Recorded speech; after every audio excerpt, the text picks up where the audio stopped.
The winter Rose Shepard first noticed the rider. She had been standing at her kitchen window with both hands wrapped around a tin cup of coffee that had gone cold, watching the gray Oklahoma sky press itself down against the frozen earth like a man bowing his head in prayer. He came from the north along the old cattle road, his black horse moving at an easy lope despite the icy ground, the rider sitting straight and still in the saddle as though the cold meant nothing to him at all. She caught only a glimpse, the wide brim of a dark hat, the buffalo coat spread wide across broad shoulders, the white breath of the horse rising in small clouds, and then he was past the gate, disappearing around the bend in the road where the two cottonwoods stood bare and silver against the pale sky, and she was left standing there alone with her cold coffee and the sound of wind pushing against the glass. It was December of 1883. And Rose Shepard was 24 years old and had been a widow for 8 months. Her husband Thomas had died in April, thrown from his horse during a bad spring storm, and the land that remained 80 acres of good red Oklahoma dirt remained with her because she had nowhere else to go and no one left to go to. Her parents were gone. Her sister lived in Missouri with a husband who had made it plain he wanted no extra burdens. The ranch hands Thomas had employed before his death had scattered by summer.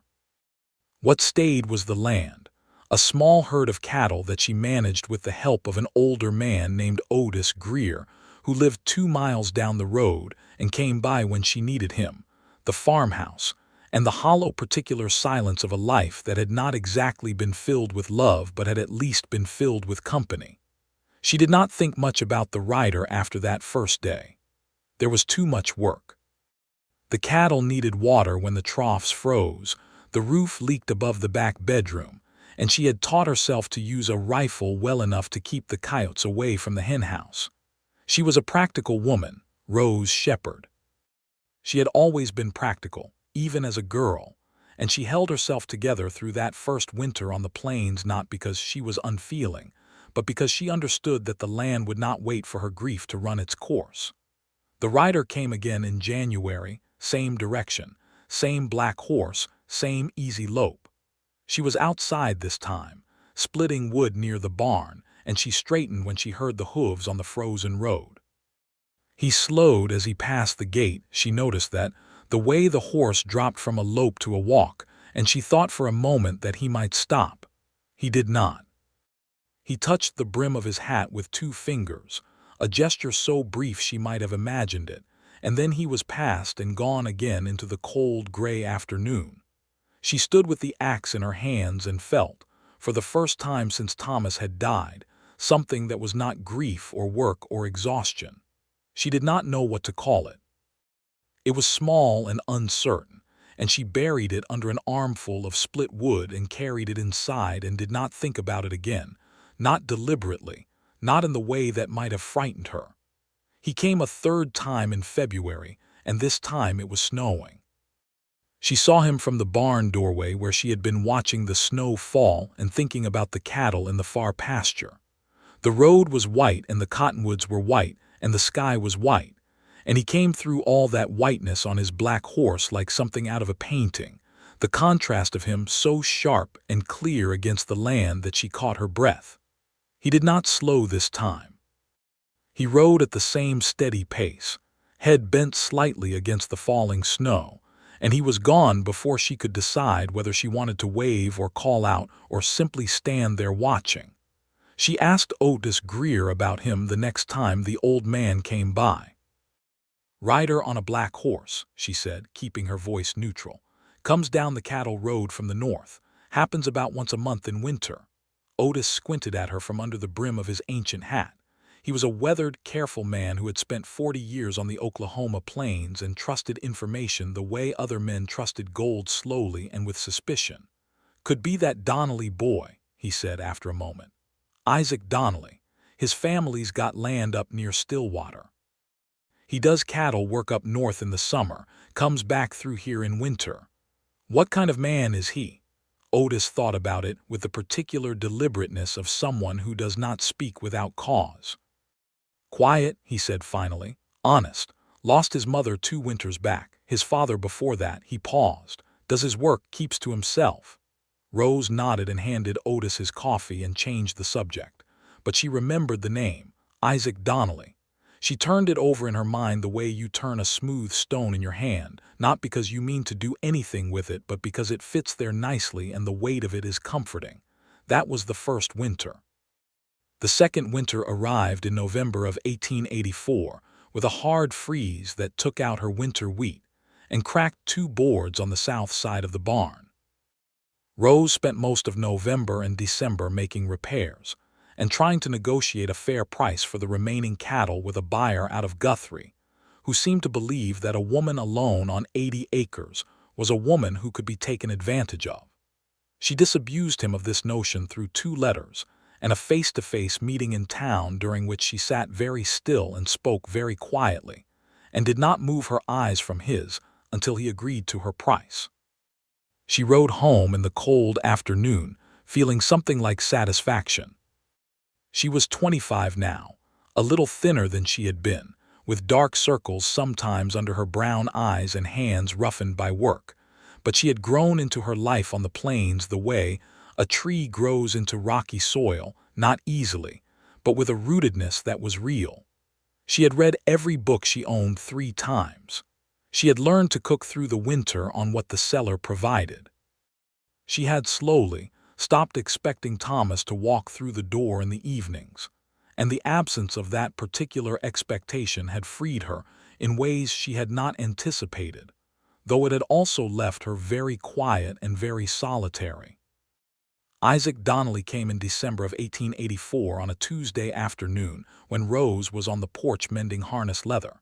She heard the horse before she saw him, and she looked up in that particular way she had developed, neutral, unhurried, as though she was merely watching the road out of habit rather than waiting for something she had not admitted to herself. He came around the bend in the road at his usual pace, and she saw right away that something was different. The horse was lame. Not badly, but enough to see it, the slight favoring of the left foreleg, the animal's head dropping on that side with each step. Rose stood up.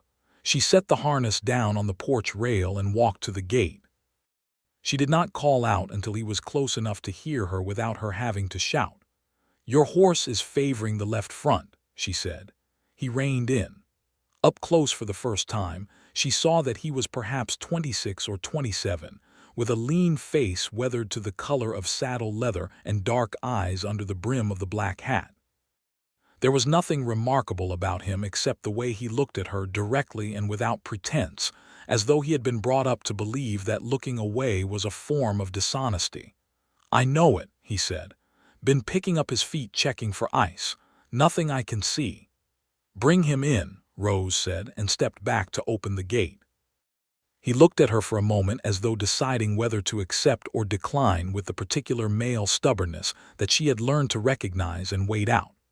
Then he swung down from the saddle and led the horse through the gate. She ran her hand down the horse's left foreleg with practiced certainty and found what she was looking for, a small stone lodged in the outer edge of the shoe, packed in tight by the frozen ground. She pulled her hoof pick from her coat pocket, because she carried one there out of habit the way her grandmother had carried a thimble, and worked the stone free in less than a minute. "There," she said, stepping back. He had been watching her with those direct dark eyes. "Thank you," he said, and his voice was low and even and carried the particular quality of a man who does not say words unless he means them. "You ride this road every winter," Rose said. She had not planned to say it, but there it was. He met her eyes without surprise, as though he had known she had been watching. "Yes, ma'am," he said, "coming back from the Cimarron country. I work cattle up there through summer and fall." "Isaac Donnelly," she said. "Otis Greer mentioned you." Something shifted in his expression, not quite a smile but the precursor to one. "You asked about me." She was not a woman who blushed easily, but she felt warmth in her cheeks that she hoped the cold could account for. "I was being neighborly," she said. "I ask about anyone who passes regularly." He did not contradict her or press the point, which she appreciated. He simply nodded and looked at his horse, who was now standing easy on all 4 legs, relieved of the stone. Mrs. Shepard, he said, and she registered that he knew her name too, that Otis had evidently done some information sharing in both directions. I am grateful for your help. Come in for coffee if you like, she said, because it was the thing a neighbor said, and because part of her wanted him to say yes in a way she was not yet examining. He looked at the farmhouse, at the gray afternoon sky, at the road stretching ahead of him. I should make Stillwater before dark, he said. Another time then, she said, and opened the gate. He mounted, settled his hat, and looked down at her from the saddle with those direct dark eyes.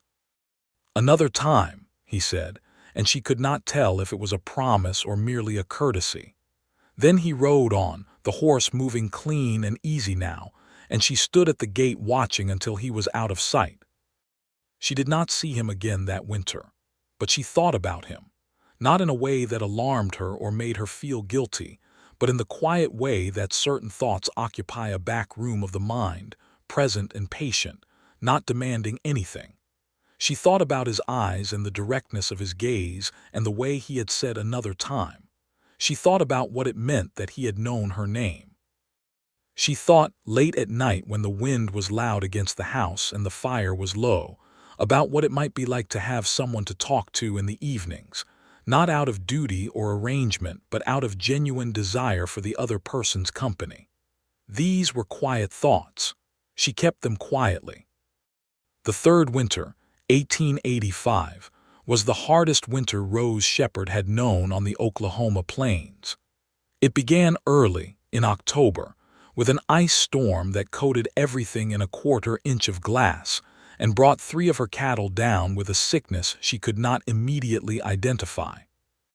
She rode into town herself through the ice and found the veterinarian, who told her what she already suspected. She lost 2 of the 3 cattle and rode home through the dark in a cold so deep it felt personal, as though the weather had decided to take something from her specifically. By December she was tired in her bones. She had managed, barely, to get enough feed stored for the remaining cattle.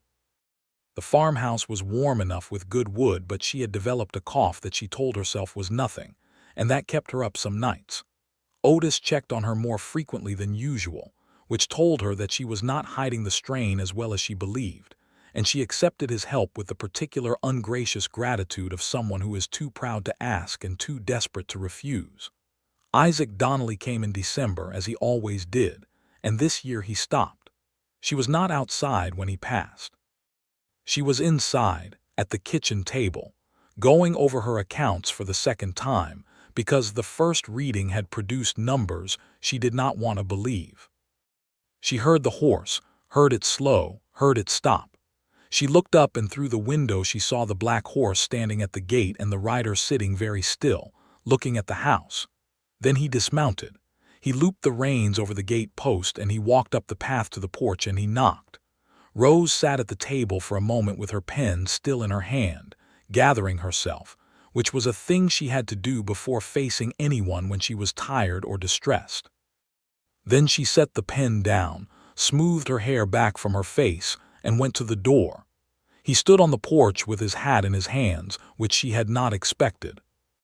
Without the hat his hair was dark and slightly disordered by the wind, and he looked younger somehow and less certain, which she found she preferred. "Mrs. Shepard," he said, "I hope I am not intruding." "You're not," she said, and stood back from the door. "Come in out of the cold." He came in, moving carefully in the small kitchen the way big men move in small spaces, with a deliberate awareness of the room's dimensions. He looked at the accounts spread across the table, at the empty coffee pot on the stove, at the circles under her eyes, and she watched him take all of this in without commenting on it, because she was learning, a man who observed carefully and spoke only when he had something worth saying. "I heard you had a hard start to the winter," he said. "Word travels," she said, and turned to add wood to the stove.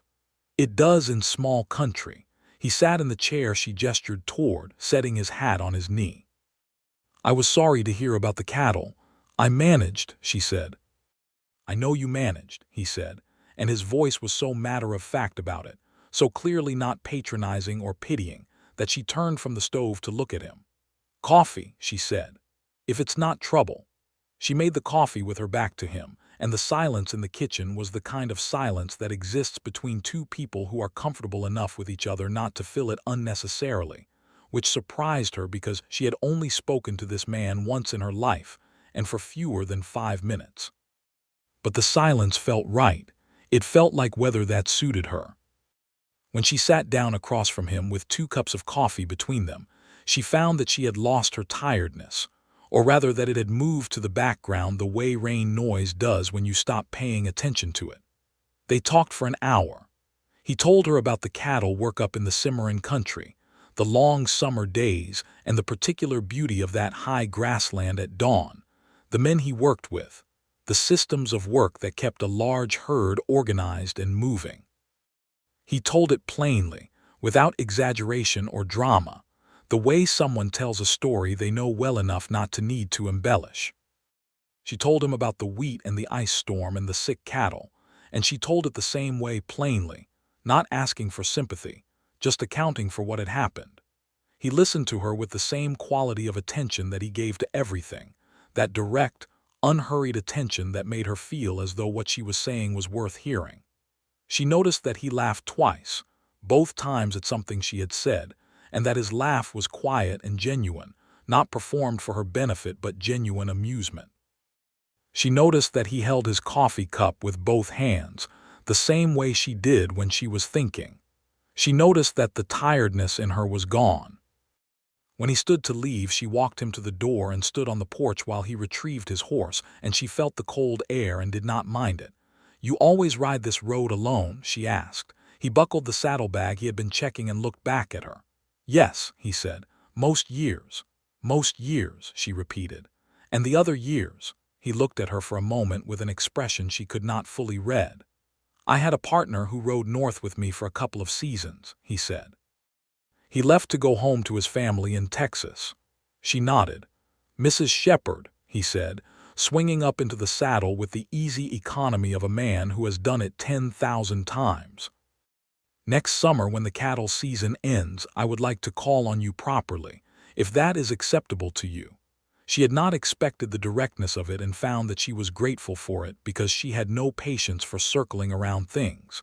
She met his eyes, which were level with hers now that he was mounted on the tall horse, and she said, "I think I would like that, Mr. Donnelly." He touched his hat brim. "Then I will look forward to it," he said. He paused, almost as though he was going to say something more, and then he did not. He simply turned the horse and rode on down the frozen road, and Rose stood on the porch watching him go and feeling something warm settle into the center of her chest like an ember finding good wood. He did not come in the summer of 1886.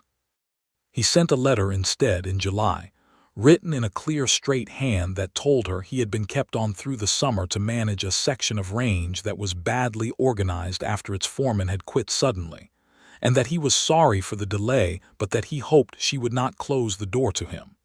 He asked after her cattle and her wheat, and whether the roof had given her any more trouble.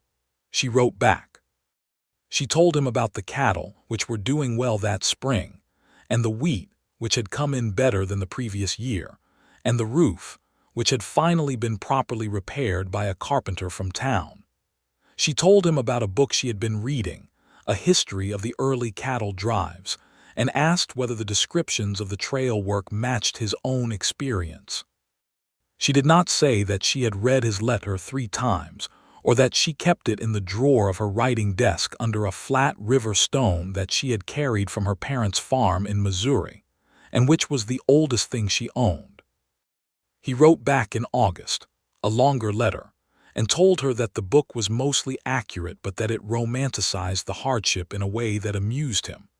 That trail work was hard and dirty and monotonous and occasionally genuinely frightening, and that any man who claimed to love every moment of it was either lying or had never actually done it.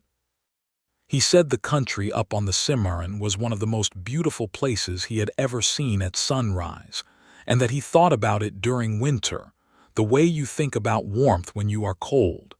He asked what book she had read after the cattle history. She wrote back and said she was reading a volume of poetry that a neighbor had lent her, and that she found she had opinions about poetry that she had not known she possessed until she had something to compare. She asked whether he read. He wrote that he read whatever he could get his hands on, which out on the range was not always much, but that he had carried a small Bible and a copy of Moby Dick through 3 cattle seasons, and had read both multiple times, and found them equally suited to the particular loneliness of a wide landscape. She laughed aloud at that, alone in her kitchen, and the sound of her own laughter startled her a little because it had been some time since she had laughed without company. They wrote through the fall, 4 letters each way, and by October she knew the shape of his thinking the way she knew the shape of the land around her house, not every detail but the large contours, the places that rose and fell. And then the 4th winter came. He rode past the gate in December of 1886, same as always, and this time she was outside at the fence checking the posts, and she raised her hand and he raised his, and there was something so familiar about it that she felt it land in her chest like something coming home. But he did not stop. He kept riding, and she stood at the fence and watched him go, and she did not understand why he had not stopped until 3 days later when a letter arrived that explained it. He had been riding with a man he owed a debt of time to, a fellow named Cartwright who was ill and needed to make it to his family in Enid before the weather turned worse, and he had not been able to stop because stopping would have meant Cartwright making the last miles alone in deteriorating weather, and he would not do that to a sick man regardless of what he might be leaving behind. He said that he had wanted to stop more than he could properly put in a letter and hoped she would understand. She wrote back and said she understood perfectly and meant it, because it told her something important about the kind of man he was, that he would not abandon a sick companion for his own comfort or desire, even when the desire was strong enough that she could feel it between the lines of his letter like heat behind glass. She spent that 4th winter in a way she had not spent any of the previous winters. She was not lonely in the same way. She had the letters, and the letters were a form of company that was specific and real. She had the shape of him in her mind and the sound of his voice from that one afternoon in her kitchen, and she turned these things over through the long winter evenings the way she had once turned the smooth stone, except that now she was less afraid of what the weight of it meant. She also, that 4th winter, began to see herself more clearly. She was 27 now. She had managed this ranch alone for nearly 4 years, had held it against bad weather and bad buyers and loneliness and grief, and it was hers in a way that nothing had ever been fully hers before, not even the life she had shared with Thomas, who had been a decent man but who had carried all the major decisions in his own hands and left her the smaller ones. She knew now that she was capable of the large decisions, and the knowledge of this sat in her quietly like ballast. She thought about what she wanted. Not what was practical or expected, but what she actually wanted. She let herself think about it directly, which she had not permitted herself before, and what she found was that she wanted Isaac Donnelly, specifically, with his direct eyes and his quiet laugh and his letters that told her things plainly, and asked her questions that assumed she had genuine answers. She wanted conversation every evening and someone to look at over the breakfast table and the particular comfort of not being alone in the dark times. She wanted to love someone and be loved in return, and she wanted it with him. She did not write him this. She was not ready to write it, and there was something she needed to see first. She needed to see whether the 5th winter brought him to her door of his own accord, without an emergency or an obligation forcing his hand, just him choosing to stop because he wanted to. She needed to know that the wanting was mutual and active, not just expressed in careful letters from a distance. She spent November thinking about this and December waiting for it.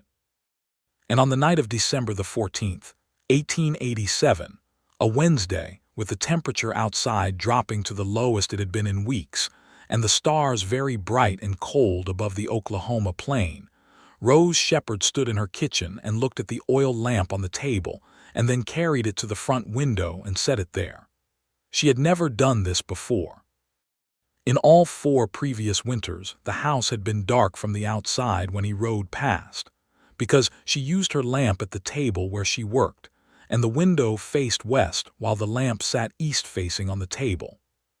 But she carried it to the window now, to the sill that faced the road, and she set it there, and she turned the wick up until the light was steady and gold and clearly visible from the road, and then she sat down in the chair beside the window and she waited. She did not know what she was waiting for exactly. She was not even certain he would come that night, or that week, or that she had not miscalculated the time of year completely. She had only the pattern of 4 winters to reason from. She fell asleep in the chair. She woke to the sound of hooves on the frozen road, and the lamp was still burning, and the clock on the mantel read 9:30. She heard the hooves slow. She heard them stop. She sat very still. She heard the gate, the familiar complaint of its iron hinge, and then footsteps on the path, and then a knock on the door 3 times deliberate. She stood up. She smoothed her dress, which did not need smoothing, and pushed her hair back from her face, which was a habit she had when she was nervous. She walked to the door and opened it. He was standing on the porch with his hat in his hands, exactly as he had stood that one time before, and the cold was coming off him in waves, and there was snow on the shoulders of his coat, and he looked at her with those dark eyes, and she saw in them everything she had suspected might be there, everything the letters had been saying between their careful lines. "You left the light on," he said. "I did," she said. They looked at each other in the lamplight and the cold. "Rose," he said, and it was the first time he had used her given name, and the sound of it from his mouth was so simple and so serious that she felt her throat tighten. "Come in, Isaac," she said. He came inside, and she closed the door behind him, and he set his hat on the table and stood in the middle of her kitchen with his coat still on, looking at her as though there was something he needed to say that he was working up to carefully, the way you work up to stepping onto uncertain ice. "I have been riding past your gate for 4 winters, he said. "I know it," she said. "The first time I rode past I did not know you. I knew the land, I had ridden this road many times before you came here. But after Otis Greer mentioned you the second winter I thought about stopping." He paused. "I did not stop." "I know that too," she said softly. "I did not stop because I did not know how to stop without an excuse, and because I told myself that a widow of less than a year would not want a stranger at her door. And by the time I had talked myself into stopping, the 3rd winter, something always went wrong or the timing was wrong, and I rode past again." He looked at his hands, at the hat in them. "And then the 4th winter, with Cartwright sick, that was genuinely not something I could help. But it felt like the world telling me I was always going to ride past your gate and never stop. And this winter," she said. He looked up at her. "This winter I decided that if there was light in the window when I came by, it meant something. It meant you were still there and still willing. And if it was dark, I would stop anyway because I was done giving myself reasons not to." He took a breath. "And the light was on." She felt something in her chest that was so full it was almost painful, the way a room feels when every window is opened at once and the air floods in all together. "Isaac," she said, and her voice was steadier than she felt. "I have been reading your letters for a year and a half, and I know what kind of man you are from them. And I knew some of it from that afternoon in my kitchen. And I left the light on tonight because I wanted you to stop. I have wanted you to stop for a long time." He crossed the room and stood close enough that she could see the particular texture of his coat and the way his eyes caught the lamplight, and he took her hand in both of his with a gentleness that she had not expected from hands that were as roughened by work as her own. "I would like to court you properly," he said, "if you'll have me." "I'll have you," she said simply. He smiled then fully, for the first time she had seen, and it changed his face entirely. It broke through all the careful composure and the quiet reserve, and showed her something underneath that was warm and open and very much the heart of him. "Good," he said. He stayed for 2 hours, and they talked the way they had in their letters, easily, as though the words had been waiting and were glad to finally be spoken rather than written. He told her about the Cimarron country in detail she had not been able to give in a letter, the smell of the high grass in summer, the sound of 1,000 cattle moving at dawn, the men who did that work, and the particular community of people who lived far from towns and made their own order from the land. She told him about the farm, about what she had learned in 4 years of running it alone, about the books she had read, and the things the reading had made her think about. She made coffee and they drank it at the table, and at some point she noticed that they had moved from sitting across from each other to sitting beside each other without either of them having commented on it or apparently decided to do it, just moved together the way water levels itself.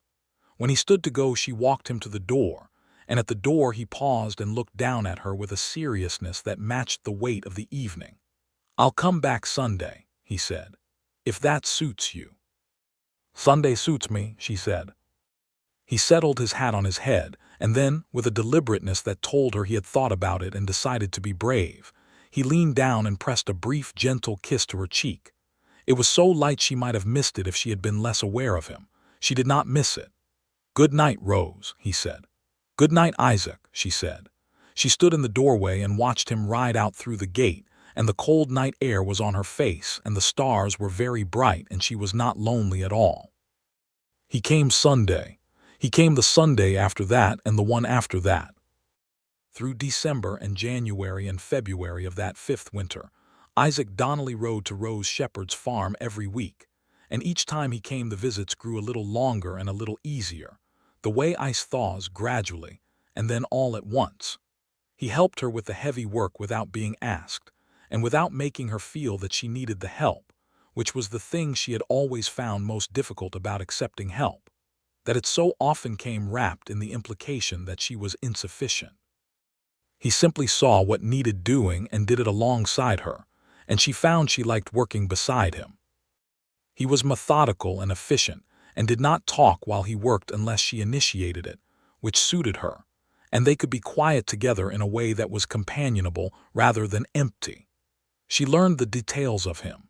She learned that he was 28, that he had grown up on the Stillwater land his father had homesteaded, that he had a younger sister named Clara who had married a farmer in Kansas 3 years ago and whom he visited when he could. She learned that he had been educated by his mother, who had been a school teacher in Ohio before she married and moved west, and that this was where his reading habit came from, and also, Rose suspected, the directness and honesty that was so deeply in his nature. She learned that he had never courted a woman seriously before, not because of indifference, but because he had spent most of his adult life doing seasonal work that took him away from any place long enough to build something, and that this had always seemed to him a solvable problem, but one he had not yet solved. What would solve it? She asked him one Sunday in January when they were sitting by the fire after supper, the wind outside doing its worst against the walls of the house. He looked at her steadily. "Staying," he said, "having a reason to stay in one place."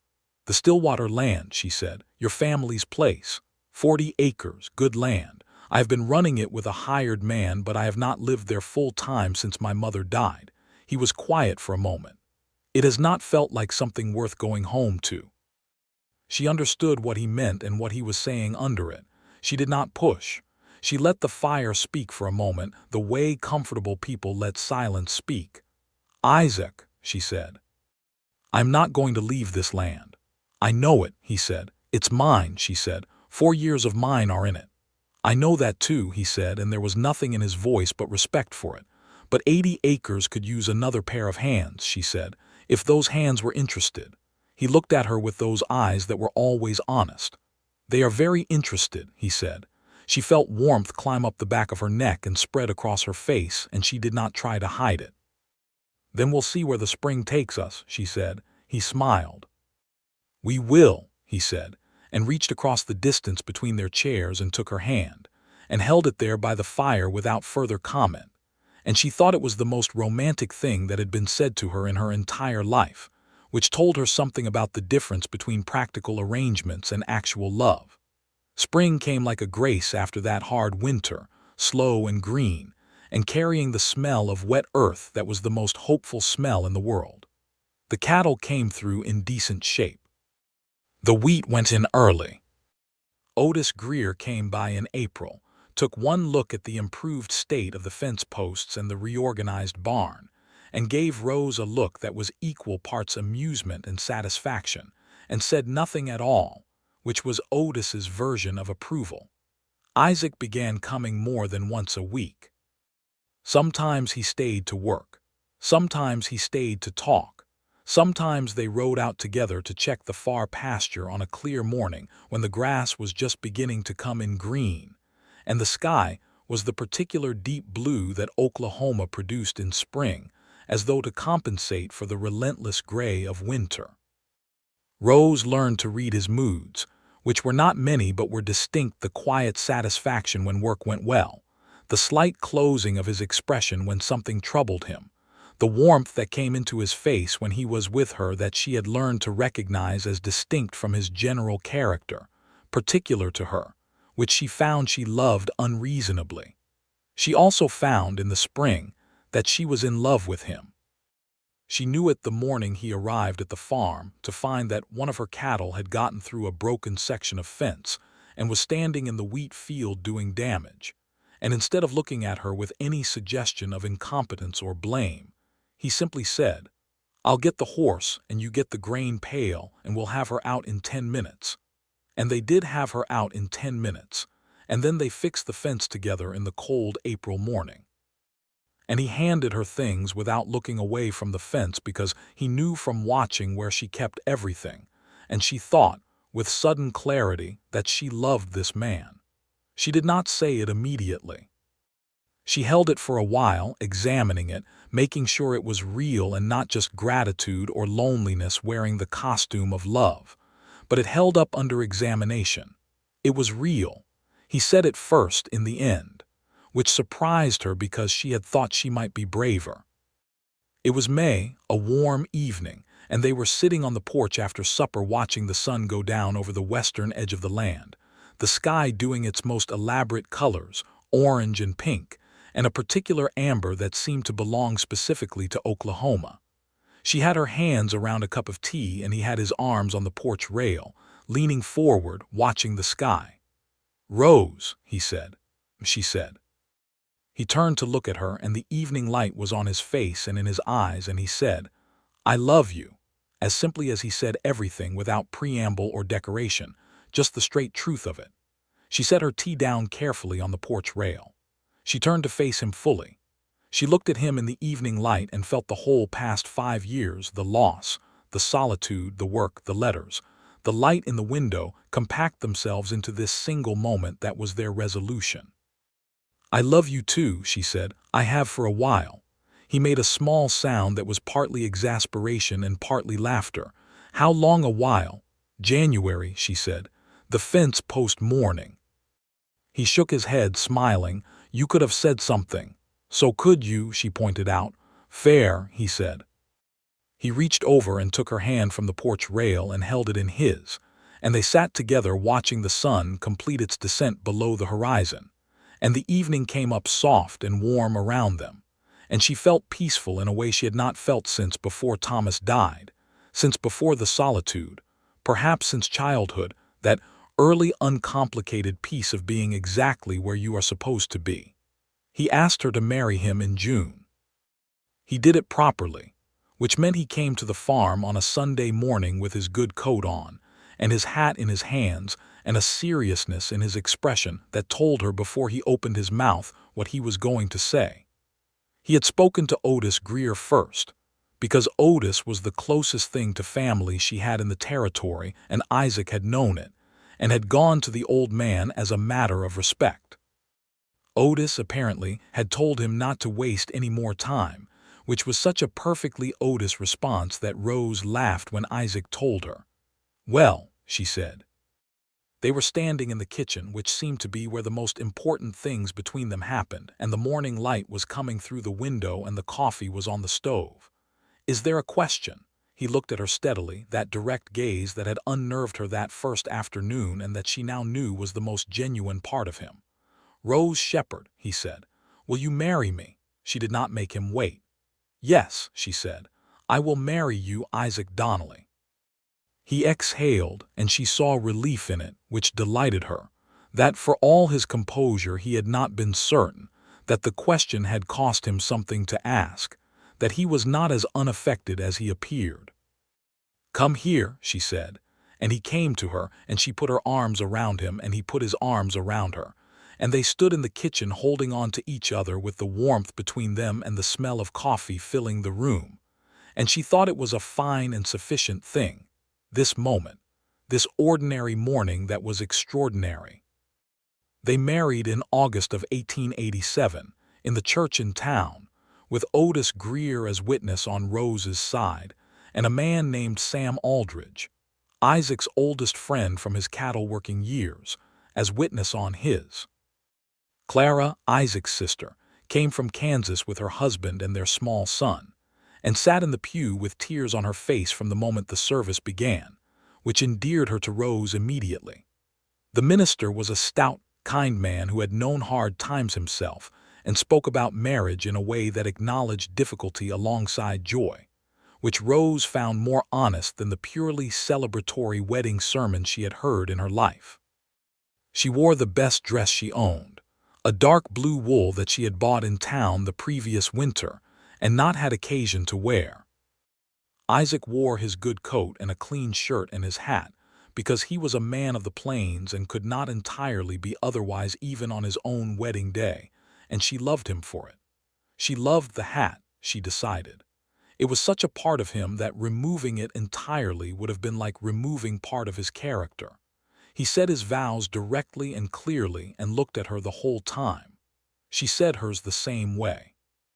When the minister told him he could kiss her, Isaac cupped her face in both hands with a tenderness that made Clara's tears intensify audibly, and kissed her properly, without rushing, and the small congregation made a sound that was mostly smiling. They ate at the hotel in town, 8 of them around a big table, and Sam Aldridge told stories about the cattle trails that made Isaac try to look as though they were less embarrassing than they were, and Clara told Rose about the winters in Kansas with the warm conspiratorial frankness of a woman who had always wanted a sister and had decided Rose was now one. And the evening was loud and warm, and Rose sat at the center of it with Isaac beside her, their hands finding each other under the table, and thought about how long it had been since she had sat at the center of warmth and been happy. They rode home together in the dark, the 2 of them on their horses on the familiar road, and when they came to the gate she reached over and put her hand on his arm, and he covered her hand with his, and they sat still for a moment in the quiet night. "Home," she said. "Home," he agreed. They went in together. The first year of their marriage was the fullest year Rose had known. Not the easiest. Nothing about ranching in Oklahoma in 1887 was easy, and 2 people building a shared life from 2 separate histories brought its own complications and negotiations. There were mornings when they disagreed about how something should be done, she with her 4 years of solo running this particular piece of land, and he with his broader experience of cattle operations, and they had to find the particular dialect of compromise that belonged to them.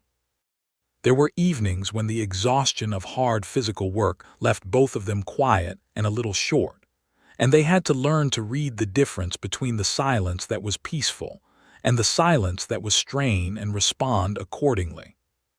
But there were also the mornings when she woke before dawn to find him already up and coffee made, standing at the kitchen window watching the sky lighten, and she would stand beside him, and they would watch it together without speaking because they had learned that they could share morning silence the way they shared work, easily, as partners.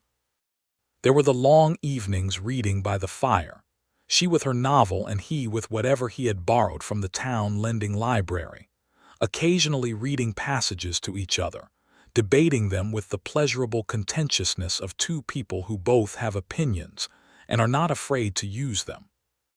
There were the Sundays when Otis Greer came for supper, and the old man sat at their table and ate Rose's cooking and argued good-naturedly with Isaac about cattle management, and talked about the early days of the territory with a first-person knowledge that made history feel immediate. And there were the private things, the things that belonged only to them, that Rose held like the warm stone in her hand, the way he looked at her across a room without needing to say anything, the particular safety of his weight beside her at night, the moments of laughter that came from nowhere and were entirely theirs, the gradual building of an interior world that two people construct together out of shared experience and private language, and the accumulated small intimacies of a life lived in proximity. In the spring of 1888, Rose discovered she was expecting a child, and she sat for a long time in the kitchen alone before she told Isaac, because she wanted to have her own feelings about it settled first. They were not uncomplicated feelings. She had not had a child with Thomas and had sometimes wondered whether the lack was in her or in the circumstances, and she had spent enough time alone to build a life that was fully her own, and the prospect of that life changing shape substantially was something she needed to be at peace with before she brought anyone else into the process. She was at peace with it. More than at peace, she felt something open in her that she had not known was closed. She told Isaac that evening at supper. She said it simply, the way she said everything, looking at him directly across the table. His face changed completely, not in the way she might have anticipated, not with practical concern or male pride, but with something that was purely emotional, raw and genuine, that he did not try to manage or hide from her. His eyes went bright and he set down his fork and looked at her as though she had handed him something precious. "Rose," he said. "In the fall," she said. "I think October." He got up from his chair and came around the table and sat down beside her and took her hands in his and held them very tightly. "Are you all right?" he asked. "Are you happy about it?" "I am," she said. "Are you?" "Lord, Rose," he said and laughed a little, shaking his head. "I can't find a word big enough." She leaned her head against his shoulder and felt his arm come around her. And outside, the Oklahoma spring was doing its most optimistic work. And she thought that Thomas had been a decent man she had once been married to, and that grief had been a real and appropriate thing, and that life had a particular grace in the way it kept moving forward and carrying you with it, whether you intended to go or not. Their son was born in October of 1888, a solid and furiously opinionated baby boy who entered the world announcing his presence at top volume, and did not quiet down for the better part of 2 weeks. They named him William James Donnelly, William for Isaac's father and James for Rose's, which she thought was the right way to begin building a life that honored both the places they had come from. Isaac was there for the birth, which was not entirely common, but which he had refused to consider not being. He held Rose's hand through the hardest hours and was calm when she needed calm, and present every moment in a way that made her love him with a fierceness she had not known she contained. When Will was finally put in his arms, this red-faced, roaring small person who had already exhausted everyone in the room, Isaac sat in the chair beside the bed and held him with absolute steadiness and looked at him with that direct, honest gaze that was the most Isaac Donnelly thing in the world. "Hello, Will," he said quietly, as though introducing himself to someone he intended to know for a very long time. Rose watched them from the pillow, bone-tired and beyond contented. "He has your eyes," she said. Isaac looked up at her. "He has your stubbornness," he said, and the way he said it made clear it was a compliment. Otis Greer came the next day, bearing a pot of soup and an expression of tremendous dignity that was covering, Rose could tell, real feeling. He stood at the bedside and looked at Will for a long time without saying anything. "Well," he said finally, which was enough. "You could hold him," Isaac offered. Otis held him with the practiced ease of a man who had held many children in his life and considered it an honorable thing to do. Will, having worn himself out with his opening argument, was quiet. "Good solid boy," Otis said, and handed him back, and sat down at the kitchen table, and accepted the coffee Isaac made him and talked about the fall weather, which was his way of saying that everything was right with the world. Clara came from Kansas in November, bearing gifts and opinions and an energy that filled the house entirely, and she held Will and declared him perfect and gave Rose a long hug that communicated without words that she understood, as a woman who had done this, what it cost and what it gave you. Rose found she liked Clara very much, This woman who was both like and unlike her brother, who had his directness but also a warmth that expressed itself more openly, and she was glad to have her.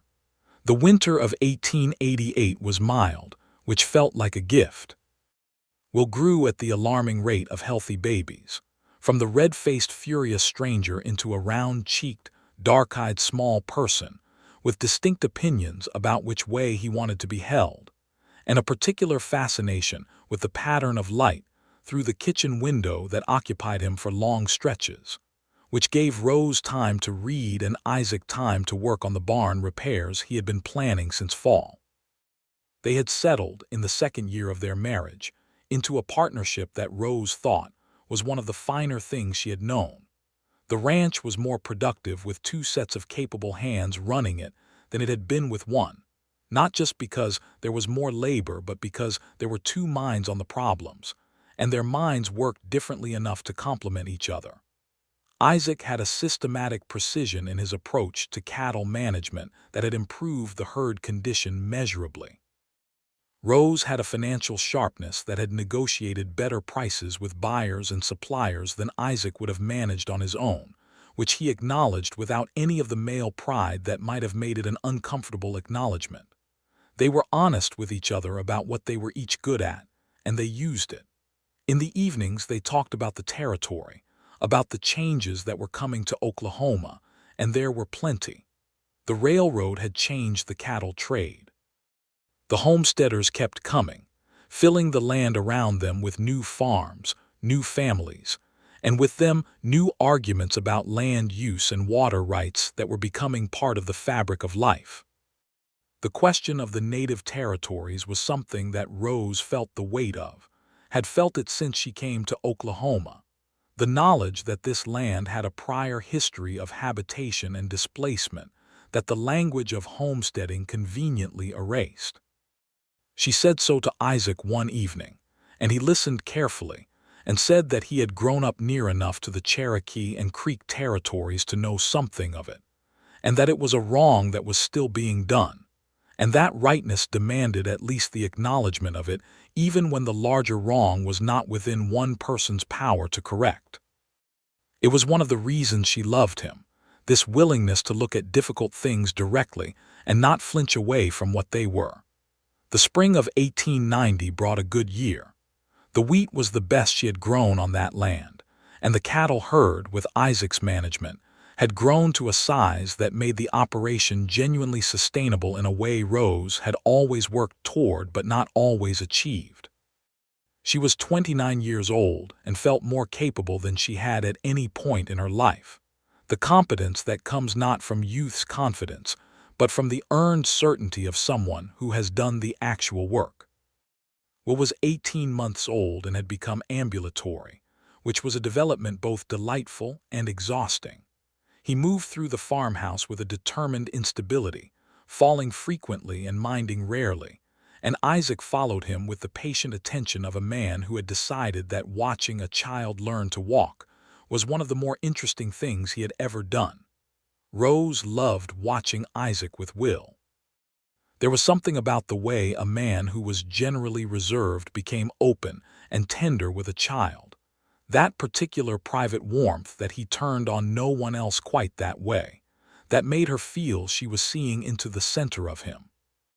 He talked to Will in full sentences from the beginning, explaining things in the serious tone he might use with an adult, as though the baby's not yet understanding the words was merely a temporary obstacle, and it was better to get the habit established early. Will regarded his father with wide, dark eyes and seemed, Rose thought, to be doing his best to follow. She found out she was expecting again in the summer of 1890, and this time she told Isaac immediately, before she had even fully settled her own feelings, because she had learned in 2 years of marriage that she did not need to process everything alone before sharing it with him, that sharing it with him was part of how she processed it. He was quieter about it this time, though no less moved. "Are you feeling well?" he asked. "I feel fine," she said. "Both of you." "Both of us," she said and smiled. He pulled her close and held her for a moment, and she could feel his heart beating against her temple, steady and strong, the most familiar sound in her world. Their second child was a girl, born in March of 1891, small and fierce, and equipped from the beginning with her mother's dark eyes and her father's stubborn calm. They named her Eleanor Ruth Donnelly. Ruth for Isaac's mother, Eleanor for a quality of grace and strength that Rose had always admired in a name.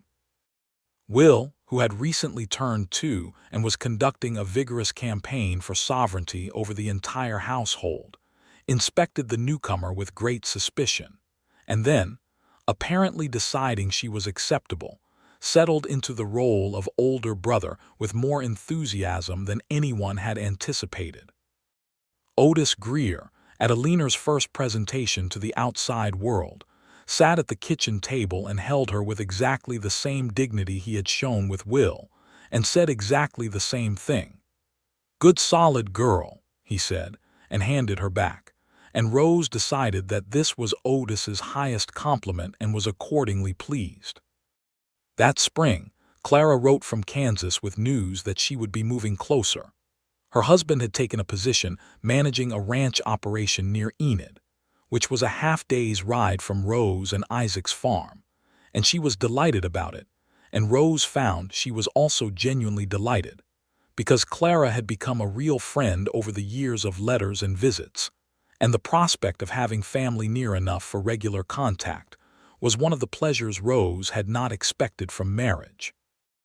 Isaac rode to Enid in May to help Clara and her husband Clara's Thomas, whom everyone distinguished from Rose's late husband by the addition of his surname Hartley, get settled, and came back 2 days later, sunburned and cheerful, and with a letter from Clara for Rose that was mostly about the new house, and also contained observations about various people in Enid that were sharp enough to make Rose laugh aloud. They were a family now. The word applied in the full sense, the children, the land, the widening circle of connection. Otis Greer, who was getting on in years and moving more slowly but who was still the most reliably honest man in the county, had become a kind of honorary grandfather to Will and Eleanor, a role he accepted with his customary gravity. Sam Aldridge, Isaac's friend, came through the territory once a year and stayed for several days, filling the house with cattle trail stories that grew more elaborate with each telling in a way that Isaac noted with weary amusement and Sam denied cheerfully. Clara and Thomas Hartley came monthly, the children between the two families finding their own hierarchy and alliance, and Sunday dinners stretched long and loud into the evening. And through all of it, through the work and the seasons and the changes, there was the thing between Rose and Isaac that held steady, not the first bright intensity of falling in love, which had been its own kind of beautiful, but something deeper and more complex, the kind of love that knows the other person's moods and failures and hard days and loves them across all of it. The love that is built from 10,000 ordinary moments and is therefore made of more real material than the love that only exists in the best ones. There were difficult times. There was the winter of 1891, when a sickness moved through the cattle and they lost 8 head, and spent 3 weeks in a sustained anxiety about how many more they might lose, watching each animal with the focused dread of farmers who understand exactly what each animal is worth and what its loss means.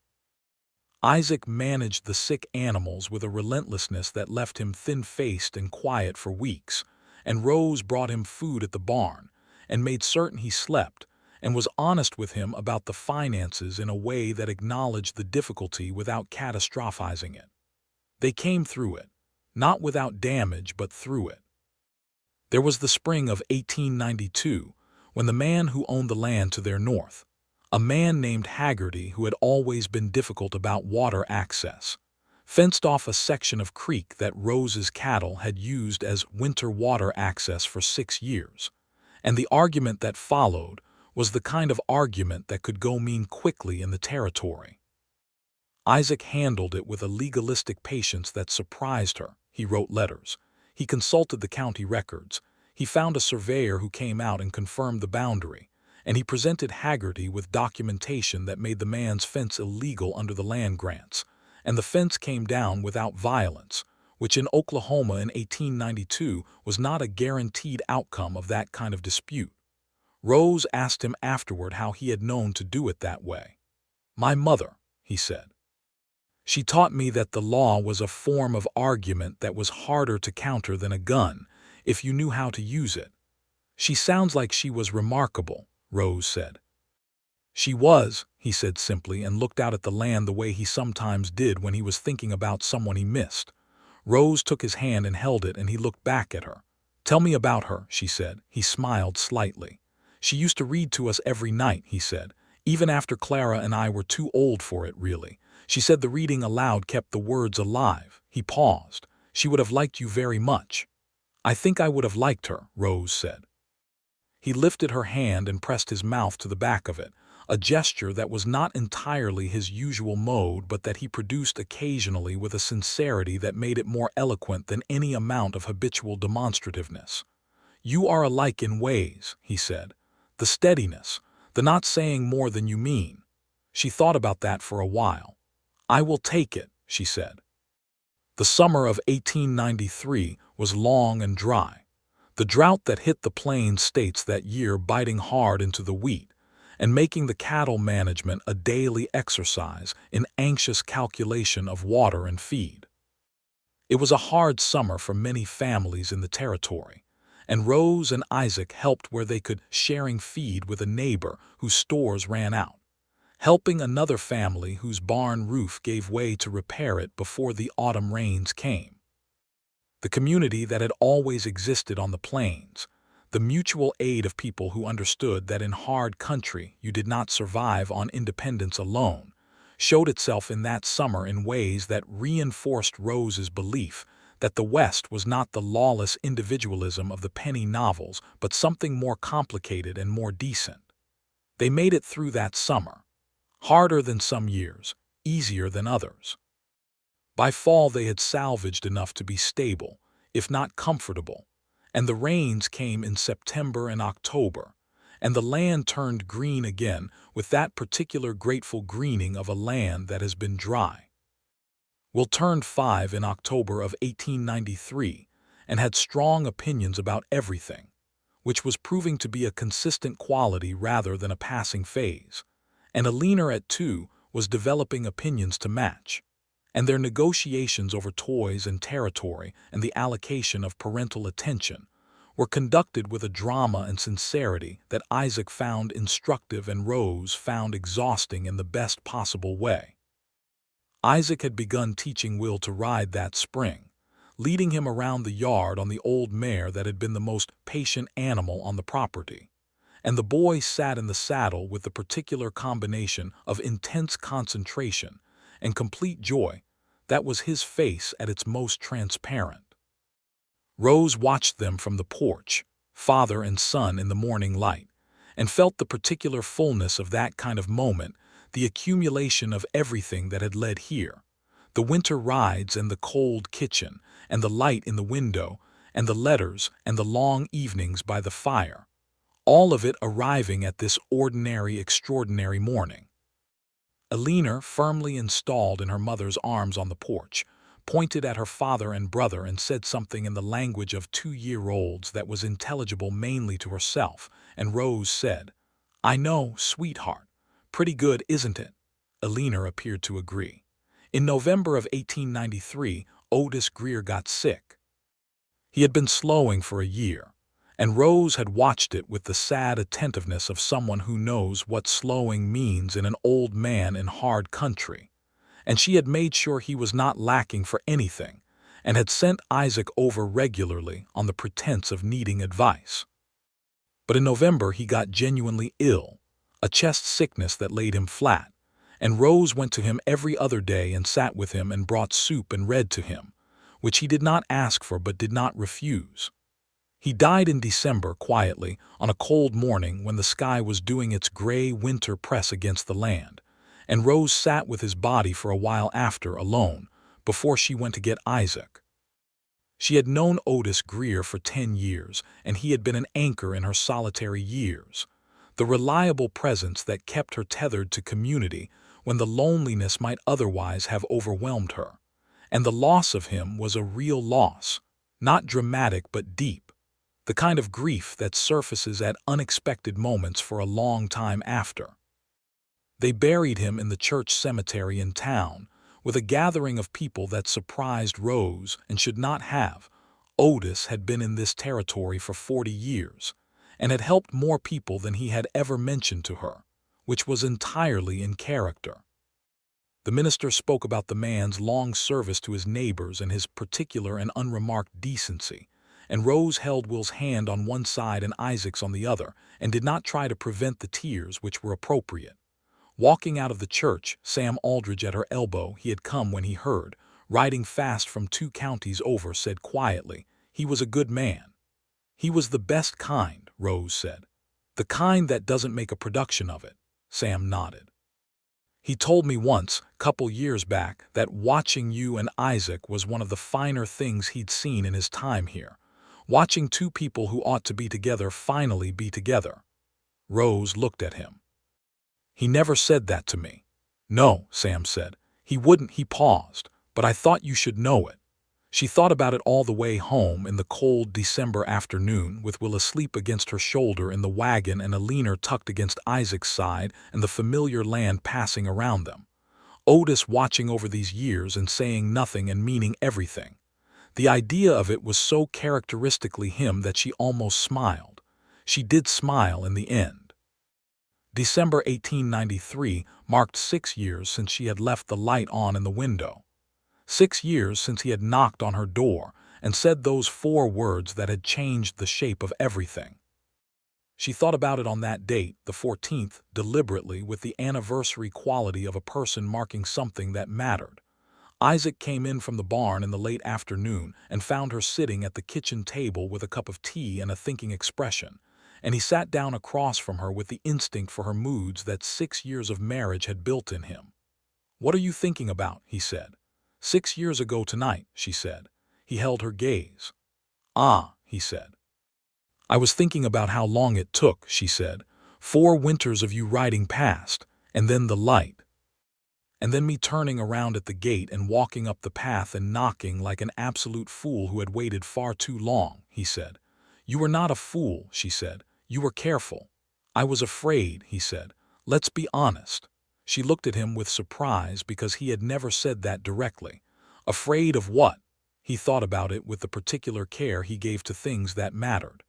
"That you were too much your own person to want to be any part of mine," he said. "You had built something here alone, managed everything alone. I could see it was real and strong, and I was not sure there was room in a life that real for something additional." "There was room," she said softly. "I know that now," he said. "There was always room," she said. "I had just filled it with work because the work was available and you weren't." He smiled at that, slow and real. "If I had stopped sooner." "Don't," she said. "It happened when it happened. The timing was what it was." "But are you," he paused, "are you glad, despite the time it took?" She looked at him across the table in the lamplight of the kitchen where so many of the most important things between them had happened. The coffee that first afternoon, the letters read and written, the early mornings and the late evenings, Will's first steps taken between this table and the counter, Alina's first words spoken in the direction of the stove, and she felt the whole weight of what they had made together, this particular life that was theirs. "Isaac Donnelly," she said. "I am the gladest I have ever been of anything in my life." He stood up from his chair and came around the table to her, and she stood to meet him, and he put his arms around her and held her with the strength of a man who understood very precisely what he had, and intended to keep it for as long as the world allowed. "I love you," he said into her hair. "I love you," she said into his chest. Outside, the December cold was doing its serious work against the Oklahoma plain, and the stars were coming out above the farmhouse, the same stars that had been above it on every December of the past decade, witnessing the slow and stubborn progress of these 2 people toward each other. Inside, the lamp was burning on the kitchen table, its light spilling through the window toward the road, though there was no one on the road to see it now. No rider coming through the dark who needed to know someone was home. The rider was already home. Will's voice came from the back room, some childhood emergency of the night requiring attention, and they separated and Rose went to him and found him tangled in his blanket and needing untangling, a ritual that happened at least twice a week, and which he endured with the put-upon dignity of a 5-year-old. She untangled him and smoothed his hair, and he settled back with the sudden and absolute sleep of children, and she stood at the doorway of his room for a moment in the dark, listening to his breathing. Alina was quiet in her crib. The house was warm. Isaac was in the kitchen. She could hear him adding wood to the stove, the particular sound of the firebox door.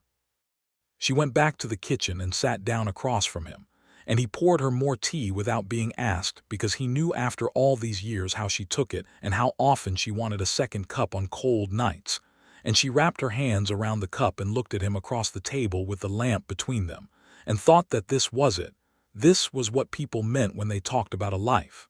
Not the grand moments, though there had been those too, but this. The kitchen. The tea. The man across the table who knew how she took it. She thought about the girl she had been at 24, standing at the window with a cold cup of coffee, watching a rider she did not know pass through the winter afternoon. She thought about the solitude that had both confined and built her, the 4 winters of watching and wondering, the letter in the drawer under the smooth stone. She thought about the lamp in the window and the knock on the door and the years since. "Isaac," she said. He looked up. "Thank you," she said. He raised his eyebrows slightly in the way he did when he was unsure of the reference. "For stopping," she said. He looked at her for a long moment, and in his eyes was everything she had learned to read there across years of looking, the directness, the honesty, the warmth that was specific to her. "Thank you for the light," he said. She smiled and he smiled, and outside the December plain stretched in every direction under the cold stars, and the farmhouse held them. The woman who had built her life alone and strong, the man who had ridden past for 4 winters, the children asleep in the back rooms, the lamp burning on the window sill, and everything was exactly as it should be, and nothing was unfinished, and nothing was left out in the cold. Spring would come. It always did.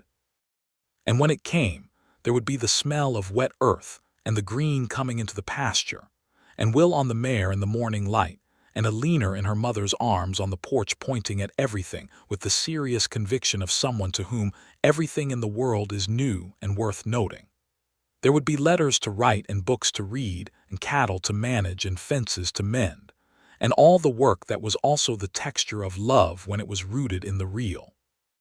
There would be Clara's monthly visits and Sam Aldridge's annual stories and the slow accumulation of more years, more winters, more springs, more of the ordinary days that were, Rose knew now, the finest kind. She had been afraid once in the early years after Thomas died that ordinary was something to be endured on the way to something else. She knew better now. Ordinary, when it was made of the right materials and shared with the right person, was not a lesser thing. It was the whole thing. It was enough. It was, in fact, more than enough. It was everything. The lamp burned in the window, steady and gold, and inside the farmhouse on the Oklahoma plain in the winter of 1893, Rose Shepard Donnelly sat across the kitchen table from her husband and felt herself fully and completely home.